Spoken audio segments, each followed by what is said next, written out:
Ladies and gentlemen, the captain has turned on the fasten seatbelt sign.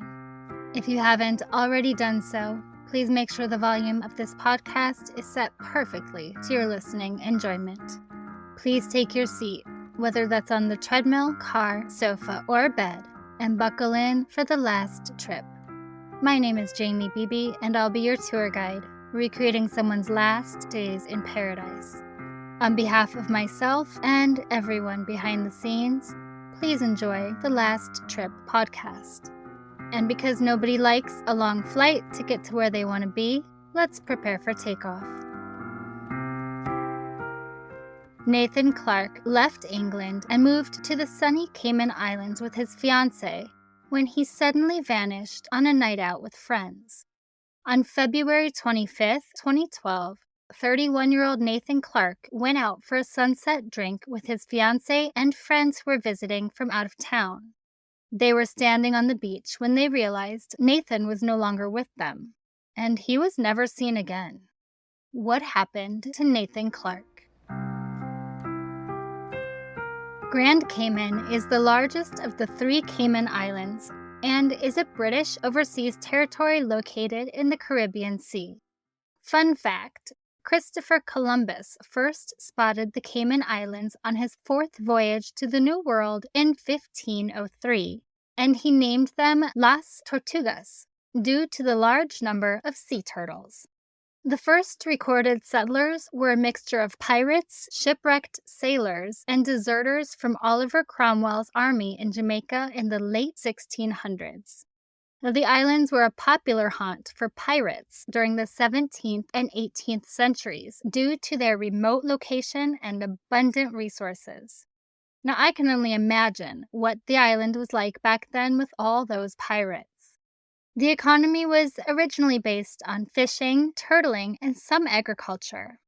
But the 20th century saw a significant shift from an economy based on seafaring and agriculture to tourism and financial services.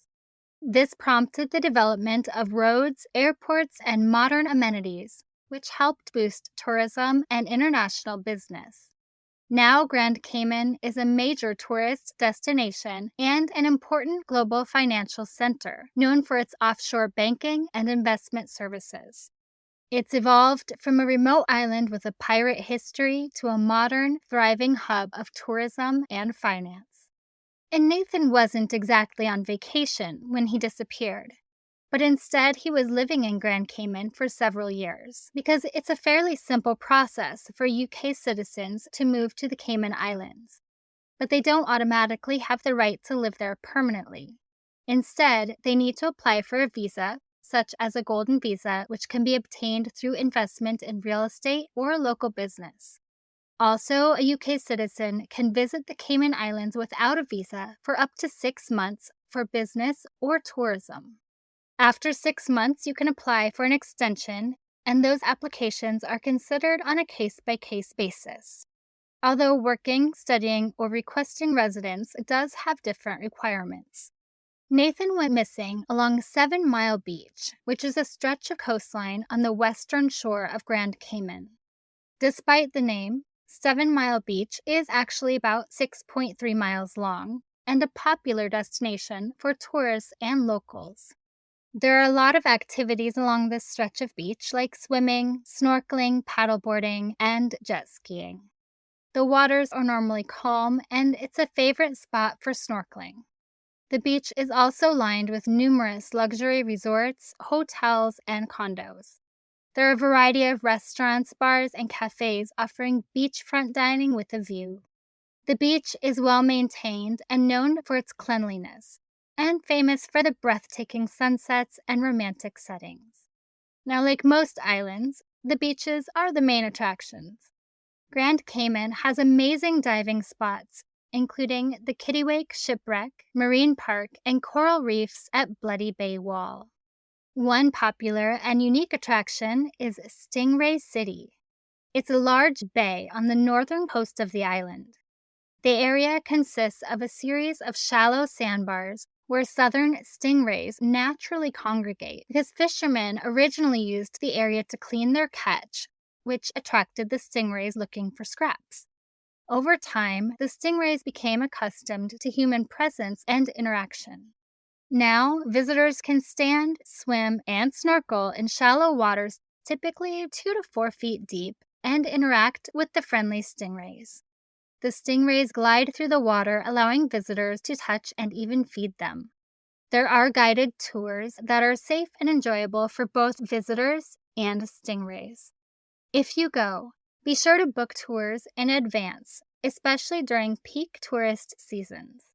And be sure to follow the guidelines provided by the tour operators, like not lifting stingrays out of the water, avoiding sudden movements, and respecting the wildlife in its natural environment. There is also a bioluminescent bay in Grand Cayman, where visitors can see the glowing bioluminescent organisms. There are kayak and boat tours that offer the chance to see this rare natural phenomenon. I kayaked in a bioluminescent bay while I was in Puerto Rico, and it was well worth it. If you're into the strange and unusual, like myself, you can visit hell while you're in Grand Cayman. Poking out from the lush surroundings on the island is a small patch, no bigger than a soccer field, of rough black limestone formations referred to as hell. It was created by salt and lime deposits over 24 million years ago, and today it's a tourist attraction. Men dressed as the devil roam the gift shop, and Club Inferno serves as the location's top watering hole. There's even a post office where you can send friends and relatives postcards from hell, which I would definitely do. So let's get into the case. Who exactly was Nathan Clarke, and what was he doing in Grand Cayman? Hi, I'm Sean. And I'm John. We're the hosts of Sins and Survivors, a Las Vegas true crime podcast. Each week, we cover current cases in the news, as well as cold cases and missing persons, but there's a twist. Our focus is primarily on crimes with a domestic violence component while remaining centered on the victims and the families they leave behind, and also providing victims with resources. We're focused on Las Vegas, but as we'll remind you in every episode, what happens here happens everywhere. Visit sinsandsurvivors.com to listen now. Nathan Clarke grew up in Cheltenham with his parents Elizabeth and Randall, his brother Dan, and his sister Samantha. He was a cute, popular kid and a Cheltenham rugby player. Now, Cheltenham is a small town in Gloucestershire, England, with several rugby clubs, the most prominent being Cheltenham Rugby Club, which competes in regional and national leagues. Players in these clubs range from amateur to semi-professional, and they participate in various rugby union competitions. Nathan met his fiancée Lisa in Cheltenham, and they were together for 4 years before she got a job offer in the Cayman Islands in 2008. Nathan loved to travel and was very adventurous, so when she told him she was moving, he had no question about going there with her. He jumped at the chance. And moving to an island was perfect for him. He absolutely loved being on the water, so there's no better place than a tropical island for that. He was a fantastic kayaker, and he loved windsurfing and sailing. Moving to the Cayman Islands was a dream for Nathan.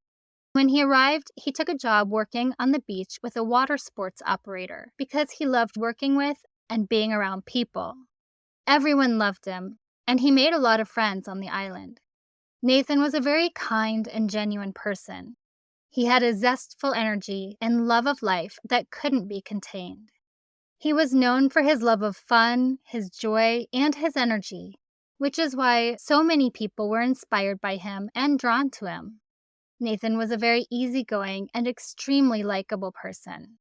After staying in the Cayman Islands for about 3 years, the couple decided to stay longer and put down some roots. Nathan chose to switch jobs, and because he loved kids, he looked for a teaching job. He started working at Cayman Prep and High School as a teacher's assistant in September of 2011. He also began studying for a qualification in education so he could become a full-time teacher. And his fiancée, Lisa, was also working as a teacher on the island. Lisa and Nathan were together for 8 years, living the dream, when some friends from out of town were visiting, and that's when Nathan seemingly vanished into thin air. Let's get into what we know about his disappearance after a message from these sponsors. Are you into podcasts about missing people, cold cases, and true crime? I'm Renee Robertson, host and creator of the podcast Missing in the Carolinas. The show is an original podcast that features people you might have heard of, such as Heather Elvis, who went missing from South Carolina in December of 2013, and others you might not have heard of, like Enrique Roman Martinez, who disappeared while camping with fellow soldiers from Fort Bragg at the Cape Lookout National Seashore Memorial Day weekend 2020. I also dig deep into the news archives for stories like Diane Gabriel, the North Carolina real estate agent who vanished after making an appointment to look at a house on the shores of Lake Norman in 1983. Look for Missing in the Carolinas wherever you get your podcasts.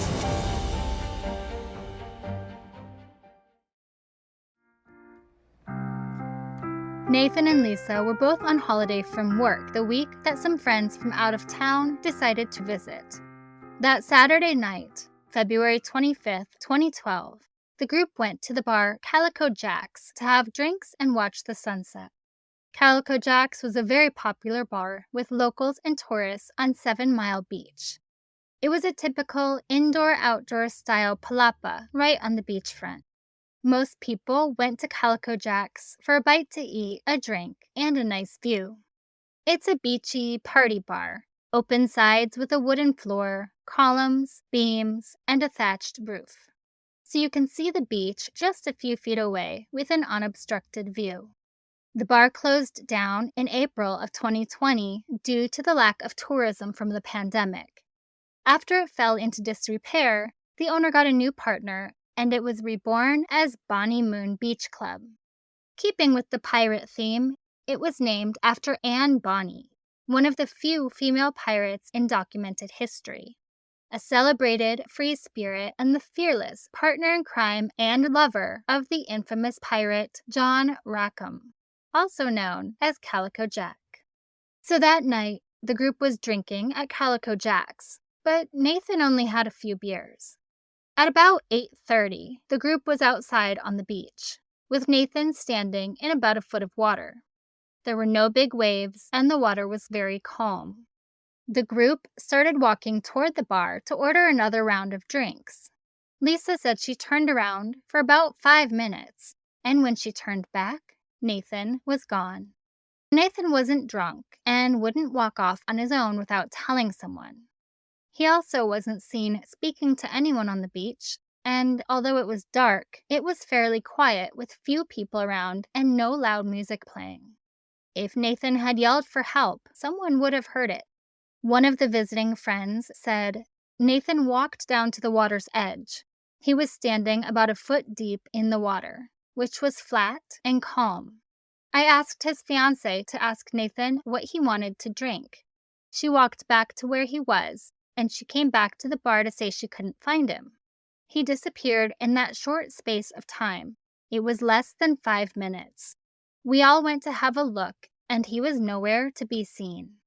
Lisa said, literally after just a couple minutes, I turned back around and he had gone. And from that minute on, he was nowhere to be seen. He was just there, and then he was gone. He just disappeared. We just don't know what could have happened. Right away, Lisa tried calling and texting Nathan to find out where he went, but her calls went straight to voicemail. The group asked around, they looked for him, but no one saw where Nathan went. They started searching for him almost immediately, but there were no clues. It was as if he just vanished into the night. Another friend told the media, the only thing I could think of is it's some kind of abduction. If it had been an accident, then we would have found him by now. We have scoured the area with a fine-tooth comb. There must be something malicious down the line. A few days after his disappearance, Lisa told the media, it just doesn't seem like it's real. I keep expecting that he's going to walk through the door. I'm really worried that he's injured somewhere and we really need to get help to him quickly. He was perfectly happy and having a good time. There's no reason for him to walk away on his own. And guys, the searches for Nathan were extensive. Hundreds of locals, vacationers, and police officers were searching land and sea with absolutely no clues at all. He was only wearing a pair of beige board shorts and flip-flops, carrying his phone, wallet, and sunglasses. Authorities took Nathan's disappearance very seriously. While searching the island and the water, they also looked through his phone records and all CCTV in the area. The last call made from Nathan's phone was at 8:07 to 8:09 p.m. on that Saturday night. After that, there was no activity on the phone at all. But there was renewed hope when they found that his last phone signal was at 1 a.m. on Monday morning. After that, they determined the battery had gone dead or the phone was broken. With that renewed hope, authorities combed through hours of CCTV footage looking for any sign of Nathan. The Royal Cayman Islands Police Service, or RCIPS, said, despite examining hours of CCTV footage from West Bay Road, no sign of Nathan leaving the beach area on the roadway on Saturday, February 25, 2012, has ever been found. But his friends and family felt there had to be a possibility of an abduction. How else could he just disappear like that? But Cayman Islands Superintendent Marlon Bowden said, "We have no evidence to suggest that Nathan has been abducted. It is not a regular thing that happens in the Cayman Islands, and whenever it happens, we are not scared to tell the public." 4 days after Nathan went missing, his phone was found. It had been handed in to police after it was found by a passenger on a cruise ship who was snorkeling in the area. Examination of the phone confirmed it was Nathan's. A spokesperson told the media that it was found about 50 meters offshore in about 10 feet of water. They said no other property was found, and still, no trace of Nathan had been found despite extensive searches. But guys, if his phone was found in the water, how was it pinging cell towers early Monday morning? It was in a waterproof case, but that only keeps the phone intact. If the phone is under 10 feet of water, it won't get service. After Nathan's phone was found, authorities concentrated their search to that area of the ocean, assuming he drowned and that's how his phone got into the water. 18 officers and 35 civilian volunteers continued with a water-based search off 7 Mile Beach, with divers and snorkelers searching for any trace of Nathan or his property, and nothing has ever been found. His black fossil wallet, his flip-flops, and his sunglasses are still missing. 1 week after Nathan went missing, his parents and siblings arrived in Grand Cayman, telling the media, "We are flying to Grand Cayman to work alongside police, friends, and volunteers in their tireless search to find Nathan. We are staying positive that he will be found, despite searches predominantly taking place in the ocean at this time. Nathan is much loved by friends on the island and back in the UK, and we are still confident and praying that he will be found safe and well." On the Saturday they arrived, a search along 7 Mile Beach area began with 527 volunteers and 39 police officers. But still, no clues were found. And unfortunately, the next day, the water search was stopped due to prevailing weather conditions. Soon, the land searches officially stopped because the only evidence the police had was the phone in the water, so they felt they should concentrate their searches there. But Nathan's family continued their unofficial searches inland because they just didn't feel he went into the water, and there was no further evidence that he did or didn't. On March 9th, using donations made from around the world to help find Nathan, his family was able to bring in their own private search dogs. They found 2 search and rescue dogs from Miami, which were taken out in boats when they arrived. But after finding no more clues, on March 12th, all the searches were officially called off. Authorities said they would keep the case open, but the land and sea searches were over.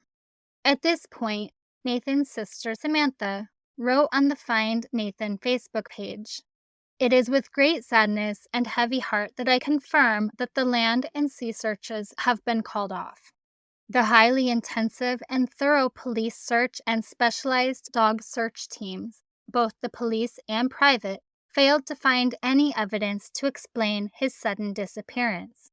The police have assured us, however, that they will remain very active in this case and be issuing posters detailing Nathan's missing personal items, asking islanders and tourists to remain vigilant and report to them any information about the same. And in a press conference, while leaving the island after the search was called off, his family released this statement: "We leave here feeling numb and hopeless, but take with us an understanding of Nate's life here. The love and respect you all have for him gives us hope that answers will soon be found." After 2 weeks of intensive searching by police and hundreds of volunteers on land and sea, there has been no positive indication of his whereabouts, and so he remains a missing person. 2 years after Nathan's disappearance, the family told the media that they've had to accept that they would never get any answers about what happened. And that is absolutely heartbreaking for a family, to think they will never find out where their loved one is or what happened to them. After Nathan disappeared, his mother had several health problems, but still made fairly regular updates on the Find Nathan Facebook page to say that there were in fact no updates, and they would have to wait 7 years to receive a death certificate. On February 25th, 2018, 6 years after the disappearance, she wrote, "Hello to all Nate's lovely friends, 6 years and nothing to tell. It is still a mystery as to what happened that night. There must be someone who knows something. However small the information might be, it could be the key that unlocks the mystery. What was his mood that night, as it was so out of character for him to go into the water in the dark and not saying anything to anyone? Water was his life. He loved his work at Tiki Water Sports, and if he had still been working there, I believe he would still be with us. His dad, Randall, is now unwell. He is at home but reliant on oxygen 24/7, so no way we will be coming to the UK. I was thinking that when the 7 years are up, maybe some of you would be able to come here for a week of remembrance. Plenty of space for camping, and I know 2 bands for music. If anyone has information, however small, contact the Cayman police. Light a candle today to show Nate the way home. So sad. We must keep him in our hearts." But unfortunately, there was no law in Grand Cayman saying that after 7 years missing, they could obtain a death certificate. So on his 8th year missing anniversary, his mom had to have her attorney apply to a Cayman court for a presumption of death certificate. Finally, on the 9th year anniversary, his mom let everyone know that she was granted a presumption of death order under a new legislation that became a law on the island. There has never been any clues found, other than Nathan's phone in the water. Although at this point, if his body was in the water, he would likely never be found, unless he was never in the water. This case is an absolute mystery, and there are a few theories. Let's take a look. The prevailing theory is that Nathan drowned. But his family never fully accepted that explanation because Nathan was a strong swimmer. Also, he was standing in a foot of water. There was no drop-off, no cliffs, and nowhere he could have fallen in and drowned. The ocean was calm that night. There were no riptides and no big waves. The beach was quiet and people were around, but no one heard or saw anything at all. If there was a problem in the water, wouldn't someone hear Nathan call for help? Some people brought up the idea that maybe Nathan wanted to go for a quick night swim. But he had his phone, wallet, shoes, and sunglasses on him. No one is going swimming with their phone and wallet, and if he put his things on the beach, someone would have found them. Could a boat have come up and taken him? That's unlikely. Someone would have seen or heard a boat coming. Lisa only looked away for a few minutes. That's not enough time for a boat to secretly arrive and take Nathan away. And if it was a boat abduction, I think Nathan would have screamed for help. Several people brought up the idea of a shark attack. But if a shark had attacked him, some part of him would have remained in the water, or there would have at least been blood in the water. And while there are sharks in the waters around Grand Cayman, they are generally not a cause for concern. We're not talking about the great whites here, especially in 1 foot of water. There are reef sharks that are commonly seen by divers, but they are not aggressive. There are nurse sharks that are often found resting on the ocean floor, but they are mostly docile and pose little threat to humans. There are also lemon sharks, but again, they aren't aggressive. The only things that could possibly cause death would be a stingray, but fatal stingray injuries are very rare. They do have Portuguese man-o'-war jellyfish, but they are only potentially fatal if someone has an allergic reaction. Is it possible that Nathan ran into one of these animals and had some type of reaction? It's possible, but unlikely, because even if he did, I think he would have made some type of noise. Also, he was on the shore. If he got hurt and fell, it would take a while for his body to be washed out, and he only disappeared in minutes. Other than drowning, an explanation of how Nathan could have ended up in the water is sudden adult death syndrome. And that simply refers to the unexpected death of an apparently healthy adult, usually under the age of 40, and often during sleep or rest. Some causes are cardiac arrest due to undetected heart conditions, genetic heart disorders, or cardiomyopathies. If Nathan had some kind of medical emergency and suddenly died, it's possible his body was carried out to sea.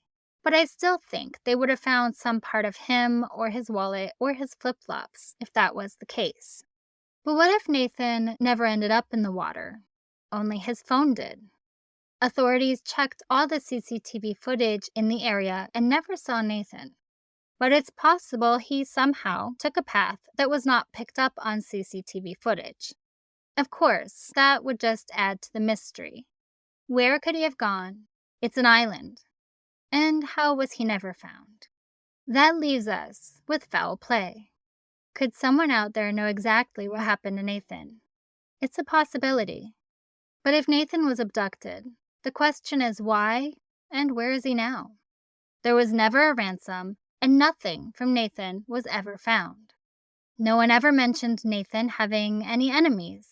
Of course, there could have been some kind of altercation at some point and someone held a grudge, seizing an opportunity to confront Nathan. Something went wrong, but again, unlikely.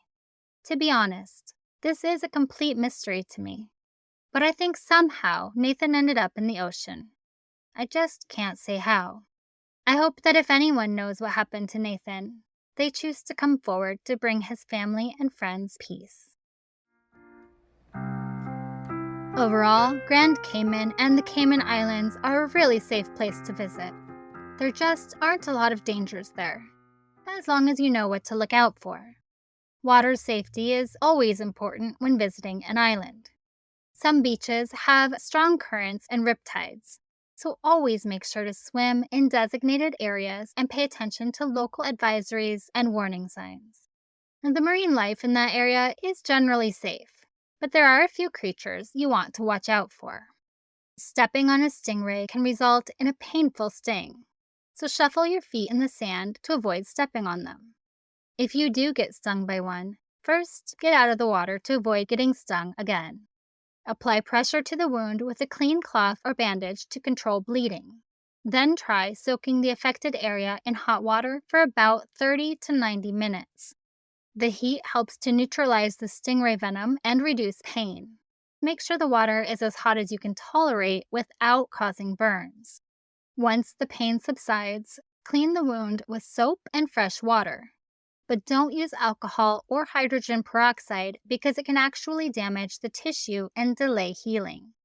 If there are any visible stingray barb fragments in the wound, try to remove them with tweezers. But if they're in too deep, seek medical help for this. Put some antibiotic ointment on the wound to prevent infection. Watch for allergic reactions like difficulty breathing, swelling of the face or throat, and rapid heartbeat. It's extremely rare to be allergic, but it can happen.